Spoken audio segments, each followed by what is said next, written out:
एक बार एक व्यक्ति वृंदावन आया कथा सुन के वृंदावन आया, तो जितने ब्रजवासी उसको मिलते सबसे बोलता, मुझे किशोरी जी के दर्शन करा दो, मुझे ठाकुर जी के दर्शन करा दो। सब लोग बोलते अरे भैया राधा रमन जी चले जाओ, राधा वल्लभ जी चले जाओ, बिहारी जी चले, सब जगह ठाकुर जी बैठे हैं, देख लो, दर्शन कर लो। वो कहता दर्शन तो हो गए, ये बोलते क्यों नहीं है, ये चलते क्यों नहीं है, ये मुझे ऐसे स्थिर नहीं देखने, मुझे चलते फिरते दिखाओ। रो रहे थे रास्ते में बैठ करके, मुझे ठाकुर जी का दर्शन कराओ। इतने में एक ठग आ गया। ठग जानते हैं, जो ठग ले अपने बनावटीपन से, सुनिएगा। तो ठग ने आकर के उसको देखा, बहुत देर से देख रहा था, ये रो रहा है, मुझे ठाकुर जी से मिला दो, मुझे ठाकुर जी से मिला दो, यूं। तो ठग ने देखा इसने बढ़िया, तो इसके पास में एक बस्ता है, उसमें कुछ सामान भी होगा, गले में एक पतली सी सोने की चेन भी पहन रखी है, कानों में छोटे छोटे कुंडल भी हैं, हाथों में 2-4 अंगूठी भी हैं, कम से कम हमारा 1-आध महीने का काम तो चल ही जाएगा, इसको भगवान दर्शन कराते हैं, चलो। ठग गया और उसको बोला तुझे भगवान के दर्शन करने? बोला हाँ, मेरे पीछे पीछे चल। वो तो इतना तत्पर, इतना व्याकुल बैठा था, उसने विचार कहां किया कि कौन कह रहा है कौन है, वो तो चल पड़ा पीछे। बोले मुझे ठाकुर जी मिलेंगे? बोले बिल्कुल मिलेंगे, बस मैं जो कहूं वैसा करना। ठीक है। उसको वृंदावन के गलियों में घुमाते घुमाते, अब तो वो नाच भी रहा है और रो भी रहा है कि ठाकुर जी मिलने वाले हैं। फिर पूछे कब मिलेंगे? बोले चल तो मिलेंगे, यमुना तट पे मिलेंगे। यमुना जी के तट पे ले आए। यमुना जी के तट पे आकर के उससे कहा अब सुनो, कपड़े उतारो अपने, केवल एक वस्त्र होना चाहिए श्री अंग पे, सारे वस्त्र उतारो। उसने तुरंत अपने सारे वस्त्र उतार दी। बोले सुनो, यमुना जी में ये सब माया पहन करके जाओगे, अंगूठी अंगूठी अपने गले की चैन वैन कान के कुंडली सब उतारो, सोना चांदी जितना है तुम्हारा। उसने तुरंत उतार दिया। बोले सब उतार दिया, बिल्कुल एक वस्त्र में है। बोले अब यमुना जी में जाओ। शीतकाल का समय, ठंड पड़ रही थी। यमुना जी में बेचारा जैसे जैसे प्रवेश करे हाथ पांव कांपे उसके। बोले कंठ भर यमुना जल में चले जाओ। कंठ भर यमुना जल में खड़ा हो गया। बोले अब नेत्र बंद करो। और नेत्र बंद कर लिए। बोला मेरे पीछे बोलो श्री कृष्ण। बोले श्री कृष्ण। गोविंद गोविंद हरे मुरारे। बोले हरे मुरारे। हे नाथ नारायण, हे नाथ नारायण, वासुदेव वासुदेव। सुनो, जब तक मैं ना कहूं कि आंख खोलो तब तक इसको बोलते रहो बोलते रहो बोलते रहो। अब वो तो नेत्रों से आंसू गिर रहे हैं। श्री कृष्ण गोविंद हरे मुरारे, हे नाथ नारायण वासुदेव, श्री कृष्ण गोविंद हरे। यहाँ पे ठग सबरे वस्त्र उठाए, बस्ता उठाया, उसकी जितनी अंगूठी थी, कान के कुंडल थे, हाथ जो भी था सब लिया, जेब में धरा, बढ़िया प्रेम से तान करके वो चला गया। अब वो बेचारा वहां ठंड में व्याकुल हृदय से पुकार रहा, ठाकुर जी आ रहे होंगे, ठाकुर जी आ रहे होंगे, श्री कृष्ण गोविंद हरे मुरारे, हे नाथ नारायण वासुदेव। शरीर जम गया ठंड के कारण, होठ नीले पड़ गए उसके, लेकिन नेत्र नहीं खोले। क्योंकि इतना तत्पर है चित्त में, इतना व्याकुल है भगवत दर्शन के लिए, उस व्यक्ति की बात पर इतना अटूट विश्वास करके बैठा कि मिलेंगे। जीवन भर मैंने भोगी तो भोगे, आज सहलूं थोड़ा सा उनके लिए। हमारी किशोरी जी सहज स्वभाव पढ़ो नवल किशोरी जो को, सहज स्वभाव नवल किशोरी जो को, मृदुता दयालुता कृपालुता की राशि है। मृदुता दयालुता कृपालुता। हमारे श्री हित ध्रुवदास जी का ये पद मुझे बहुत प्रिय लगता है।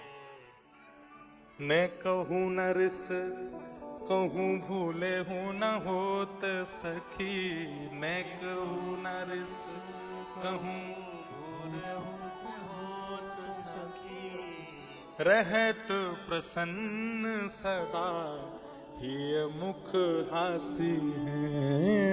रहत प्रसन्न सदा ही मुख हासी है। ऐसी सुकुमारी प्यारी लालजू की प्राण प्यारी, ऐसी सुकुमारी प्यारी लालजू की प्राण प्यारी। कैसी सरल है हमारी किशोरी जी। किशोरी जी तुरंत गई ठाकुर जी के पास। कहा कर रहे हो तुम? ठाकुर जी बोले श्री जी ब्यारू कर रहा हूं। बोले ब्यारू कर रहे हो? और वहां वृंदावन में यमुना तट पे एक बेचारो एक वस्त्र में इतनी जाड़े में इतनी सर्दी में यमुना जल में कंठ भर खड़ा है और तुम्हारा नाम पुकार रहे हो और तुम यहां पे ब्यारू कर रहे हो? ओ भैया मत रोवे, कौन सा है कितकू है? अच्छा यहाँ है। कृपा करो। ठाकुर जी बोले यहाँ पे कृपा ना करनी। बोले क्यों? अरे इसको इतना तक भान नहीं है कि किसकी बात माननी चाहिए किसकी बात नहीं। एक ठग की बात मान करके और जमुना जी में खड़ा है। अरे किसी आचार्य परंपरा के गुरु के पास गया होता, किसी सिद्ध गुरु के पास गया होता, किसी विद्वान महापुरुष की बात मानी होती तो इस पर कृपा करता भी मैं। एक ठग की बात मान करके और जमुना जी में खड़ा है। इतना विश्वास भी नहीं होना चाहिए सबके ऊपर। किशोरी जी बोली अच्छा आप ये विचार करोगे कि गुरु अच्छे परंपरा का है तो ही कृपा होगी, नहीं तो कृपा नहीं होगी। अरे गुरु चाहे उसका ठग हो लेकिन उसकी निष्ठा तो देखो। वो अपनी आंखों की पलकें भी नहीं खोल रहा है, इतने जाड़े में ठिठुर रहा है, उसका निष्ठा तो देखो, उसका विश्वास तो देखो अपने गुरु के प्रति। किशोरी जी बोली या तो यहाँ पे जाके कृपा करके दर्शन दो, नहीं तो फिर आम पाम 100 साल की कुट्टी, वो तो दूर रही हो फिर। ठाकुर जी बोले अरे श्री जी ऐसे मैं जा रहा हूं। इतने में ही त्रिभंग लली श्याम सुंदर वेणुनाद करते हुए यमुना तट पर प्रकट हो गए और प्रकट होकर के वंशी बजाने लगे, मधुर मधुर वंशी नाद करने लगे। वेणुनाद सुनकर के वो ठग, वो जो बेचारा भक्त जमुना जी में खड़ा था, बोला भैया ये वंशी ध्वनि कहां से आ रही है? श्री कृष्ण गोविंद हरे मुरारी हे नाथ नारायण, वंशी ध्वनि कहां से आ रही है? ठाकुर जी बोले अरे मैं खड़ा हूं तेरे आगे। बोले कौन मैं? अरे मैं वही बांके बिहारी मुरलीधर मदन मोहन ब्रज उरचंदन, जाके लिए तू तत्पर बैठो, मैं तेरे सामने खड़ा हूं भैया दर्शन कर ले। व्यक्ति बोला मैं कैसे मान लूं कि आप वही हो? मेरे गुरुजी खड़े होंगे आसपास में, पहले उनसे कहो, वो कहेंगे तो आंख खोलूंगा। ठाकुर जी बोले उस गुरु की बात मानेगा? अरे वो ठग सबरे तेरे सामान लेकर के भाग गया और तू कहता है कि वो कहेंगे। बोले सुनिए अब तो मैं बिल्कुल आंख नहीं खोलूंगा। बोले क्यों? मेरे गुरु की निंदा कर रहे हो आप परमात्मा नहीं हो सकते, आप भगवान नहीं हो सकते, मेरे गुरु की निंदा कर रहे हो। ठाकुर जी गए श्री जी देख लो या देख लो, मैं ये तो आंख ही नहीं खोल लो, मैं 20 मिनट तक आगे खड़ा हूं। श्री जी बोली उसकी निष्ठा देखो, गुरु में निष्ठा देखो। ठाकुर जी बोले अब कहा करूं? बोले उस गुरु को खोजो, ठग गुरु को। बोले फिर? बोले उसको लेकर के आइए, आकर के उससे आज्ञा दिलवाइए, जब ये आंख खोले तो उसको दर्शन दीजिए। ठाकुर जी बोले वो अधिकारी नहीं है मेरे दर्शन का, उसने ऐसे ऐसे लोगों को ठग करके और उनके वस्त्र चुरा लिए, धन चुरा लिए, उस पर मैं। बोले श्री जी बोली तो फिर देख लो मैं क्या करूंगी। ठाकुर जी बोले जा रहा हूं।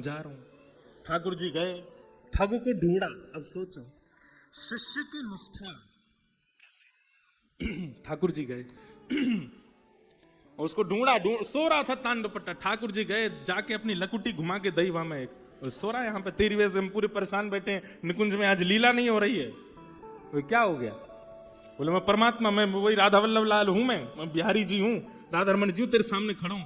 चरणों में गिर गया। बोले नाथ मैं तो आज तक सोचता था कि मैं पापी हूं, पर मैं आज मुझे लग रहा मैंने भी पुण्य किया है जो आप मुझे दर्शन दे रहे हो।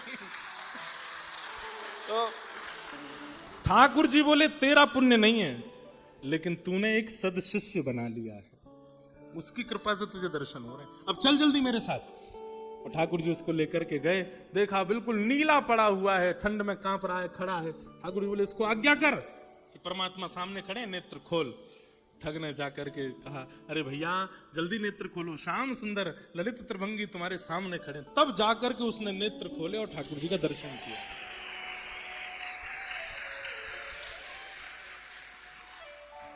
अब इसमें क्या मानोगे? गुरु की कृपा पर तो इतने लंबे लंबे प्रवचन रोज ही होते हैं, पर अगर शिष्य अपने शिष्यत्व का निर्वहन करे ना तो गुरु पर भी कृपा हो जाती है। इसलिए ये शिष्य गुरु के संबंध दो चीजों पर टिकता है। उसमें पहला है गुरु की इच्छा, या तो गुरु की इच्छा हो जाए कि आपको भगवत दर्शन हो, या फिर गुरु की इच्छा नहीं भी है, शिष्य में निष्ठा प्रकट हो जाए कि नहीं, गुरुदेव की आज्ञा हो गई, अब तो मुझे मिलेंगे मिलेंगे मिलेंगे, ये विश्वास प्रगाढ़ चित्त में हो जाए। इन दो भावों का ध्यान रखिएगा। गुरु प्रसन्न हो उसके लिए गुरु की आज्ञा मानो, लेकिन गुरु प्रसन्नता न भी हो रही हो तो निष्ठा रखो।